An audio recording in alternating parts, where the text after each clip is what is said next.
മുള്ളംകൊല്ലി ഗ്രാമപഞ്ചായത്ത് അംഗമായിരുന്ന ജോസ് നെല്ലേടത്തിൻ്റെ മരണവുമായി ബന്ധപ്പെട്ടാണ് അടുത്ത ബന്ധുക്കൾ തന്നെ പാർട്ടിക്കെതിരെ ആരോപണവുമായി രംഗത്തെത്തിയത്.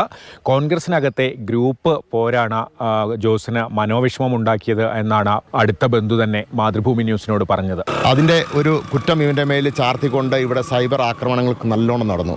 ജോസാണ് അതിൻ്റെ അകത്തെ പ്രതി, ജോസും അത് പ്രതിയാണെന്ന് പറഞ്ഞിട്ട് ജോസിനെ വളരെയധികം മോശമായി ചിത്രീകരിച്ചുകൊണ്ടും ജോസിൻ്റെ ഒരു ഫോട്ടോയൊക്കെ വെച്ചുകൊണ്ട് ഇവിടുന്ന് കോറിക്കാരുടെ അടുത്ത് ഭീമമായ പൈസ വാങ്ങിയിട്ടുണ്ട് എന്നൊക്കെ പറഞ്ഞ് വളരെ മോശമായിട്ട് അവനെ ചിത്രീകരിച്ച്.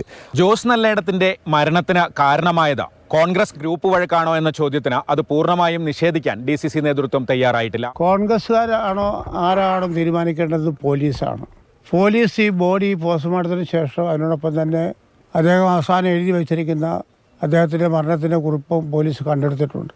അത് വെളിപ്പെടുത്താൻ വേണ്ടി പോലീസ് തയ്യാറാകണം. വ്യാഴാഴ്ച പുൽപ്പള്ളിയിലെ പ്രാദേശിക മാധ്യമപ്രവർത്തകനെ വിളിച്ചു വരുത്തി അദ്ദേഹം ഒരു പ്രതികരണം നൽകിയിരുന്നു. അസൂയകൊണ്ട ആളുകൾ എന്നെ ഈ സമൂഹത്തിൽ ഇല്ലാതാക്കാൻ വേണ്ടി, എന്റെ രക്തത്തിന് വേണ്ടി, എന്റെ മക്കളുടെ പോലും ഭാവി നശിപ്പിക്കുന്ന രീതിയിൽ ഇത്തരത്തിലുള്ള പ്രചരണങ്ങൾ നടത്തുന്നത് ഒരു കാരണവശാലും അംഗീകരിക്കാൻ കഴിയുന്ന കാര്യങ്ങളല്ല. എന്തായാലും ജില്ലാ കോൺഗ്രസ് നേതൃത്വം വീണ്ടും പ്രതിക്കൂട്ടിലാവുകയാണ്. കാരണം NM വിജയന്റെ മരണം കഴിഞ്ഞ 9 മാസമേ ആയിട്ടുള്ളൂ. DCC ട്രഷറർ പാർട്ടിയിലെ പ്രശ്നത്തെ തുടർന്ന് മകന് വിഷം നൽകിയ ശേഷം ആത്മഹത്യ ചെയ്തിട്ട് അതിനു പിന്നാലെ ഇപ്പോൾ കോൺഗ്രസ് പാർട്ടിയിലെ ഗ്രൂപ്പ് വഴക്കുമായി ബന്ധപ്പെട്ട ആരോപണങ്ങളുടെ ഇടയിൽ മറ്റൊരു പഞ്ചായത്ത് അംഗം കൂടി ആത്മഹത്യ ചെയ്തിരിക്കുകയാണ്. എന്തായാലും ജില്ലാ കോൺഗ്രസ് നേതൃത്വം ഈ സംഭവത്തിൽ ഒരുപാട് വിശദീകരണങ്ങൾ നൽകേണ്ടി വരും. അരുൺ കിഷോറിനൊപ്പം കമൽ, മാതൃഭൂമി ന്യൂസ്, വയനാട്.